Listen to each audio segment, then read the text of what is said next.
Hello everybody, welcome back to Road Reg. On today's video, we are going to be discussing the interior of my M140i. How has it held up after 7 years and 47,000 miles? Has there been any issues?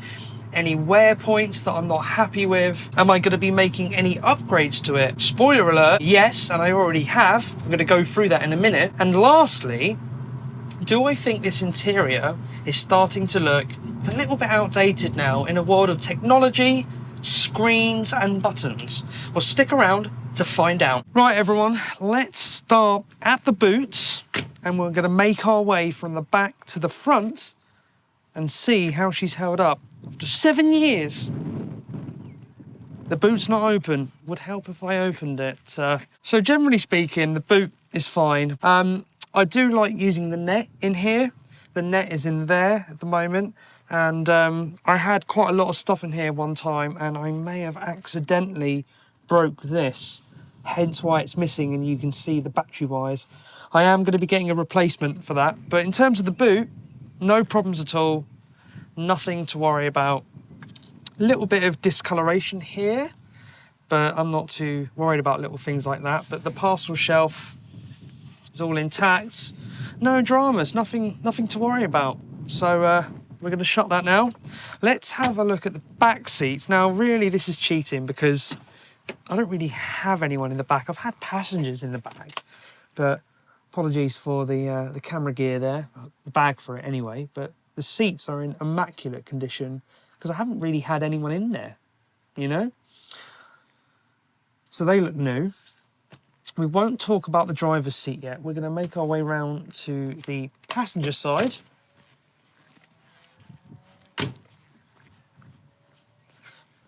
See how this one is doing. Generally speaking, I think that's in really good condition. No visible wear on the bolster.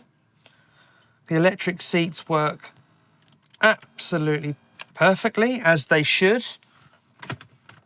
But the quality of the leather, I say leather, it's actually it's a synthetic leather. I think it's not real, but we're going to call it leather for the purposes of this video. So bear with me, just roll with it. But generally speaking, I've had passengers in here, and yeah, no dramas at all. There's a little sort of thing here that I just need to sort out.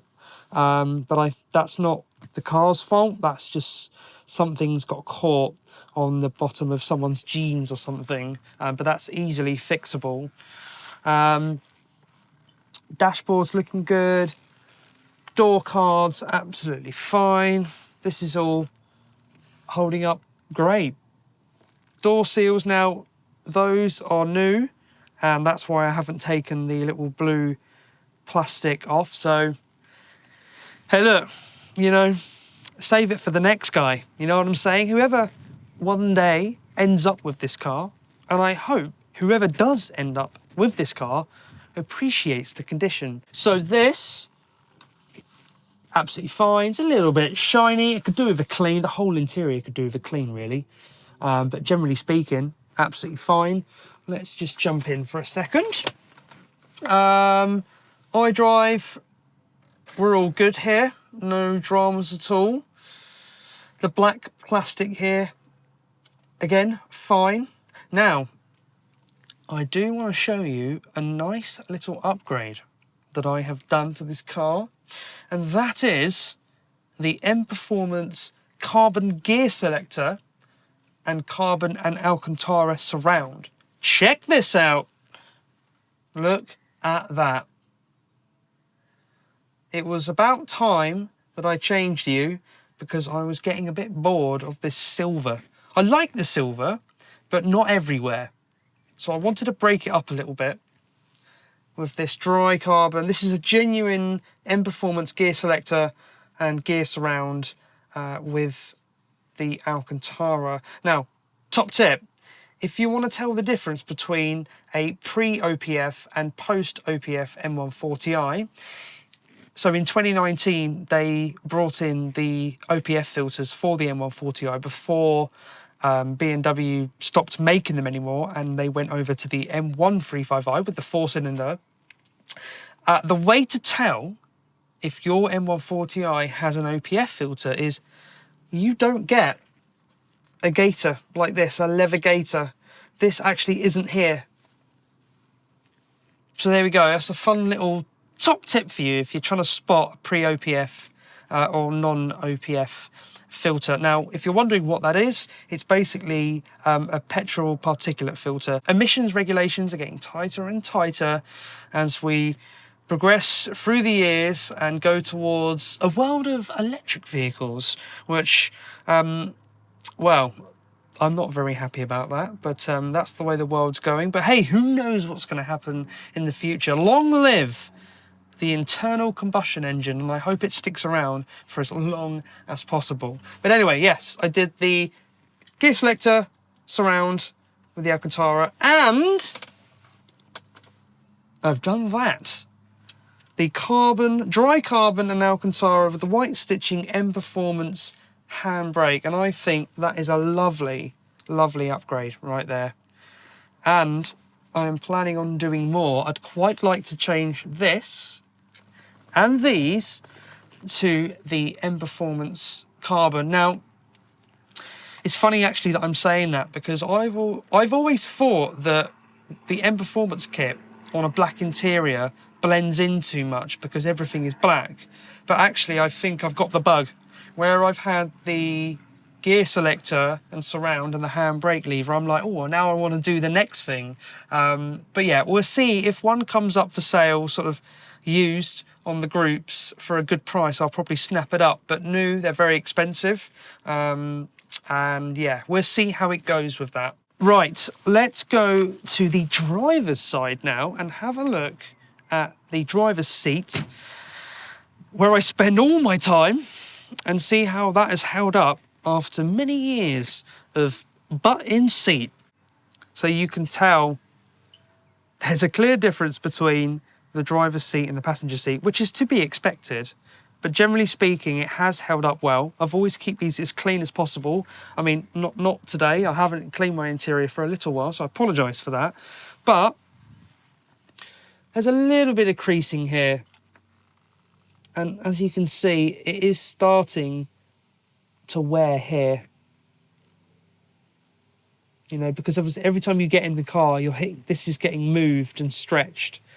And this is starting to rub off now. But that can be fixed very easily with a little bit of black leather paint just over there and a good clean. But I think after 47,000 miles and 7 years, it's not bad. And I completely forgot to talk about rattles and stuff like that. Well, the good news is there's not much rattling in the M140i interior. Not that I can tell anyway. It's been pretty good in that respect. However, I am aware that some people with M140i's have had some little rattles and stuff, and I'm sure with age that may happen, who knows. But generally speaking, in terms of rattles and creaking, it's not too bad. To finish off the interior walk around, I do want to talk about the one thing that I'm not happy about, and that is the steering wheel. Look at that wear. The paint is actually coming off. Now, you could say, well, that's probably your fault, Reg, for having greasy, dirty hands, and it probably is. But I don't know. I'm not happy with that. I've had a lot of comments about the steering wheel, and I think it's letting the car down. So I'm going to do something about that. In fact, I have actually bought a second-hand M140i steering wheel, literally a bare, naked wheel, and I've sent it off to Jack at Royale Steering Wheels. I'm not going to tell you any more than that because I want to make it a little bit of a surprise. I mean, I've done nothing out of the ordinary. It's not going to be like, whoa, you've done something crazy new. But, you know, in the interest of having a bit of fun, I'm not going to say any more, but I have sent off that wheel. And then when that comes back, I've got the joyous task of finding someone who can swap all the buttons over, etc. Because it needs to be done. It's letting the car down. And lastly, the paddles. Well, I upgraded these to M2 paddles, and I know a few of you have commented on that in the video. And to be honest with you, sometimes I just forget they're there, but I love them because they're real aluminium. They're not plastic.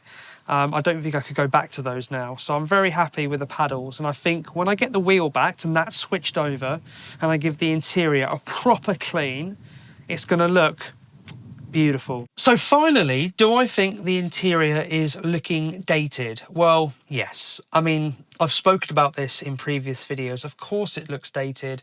It's based on a 2012 car. These seats you could get in the 2012 M145i, they haven't changed at all. I am fortunate enough to have the LCI Shadow Edition M140i, which did actually change some things up with the dash and the half digital, half analog rev counter and speedo, and I think they are really nice touches and they do lift this car up. They're subtle changes, but they do make it, you know, that little bit more modern feeling than if you were to go and buy, I don't know, a 2014 M135i with the original dash. But yes, the interior is starting to look a bit dated now, but I'm okay with that because, as you heard, I'm going to upgrade the steering wheel, which I'm extremely excited about, and I think that's really going to lift this interior up, especially when I've given it a good old clean. Generally speaking, to conclude this video, the interior has held up well. There's a bit of wear on the side bolster, but the steering wheel is the one thing that I think is letting this car down. Guys, I hope you enjoyed that video. If you did, leave us a like, comment, and subscribe to Road Reg. I'll see you guys in the next video. Take care.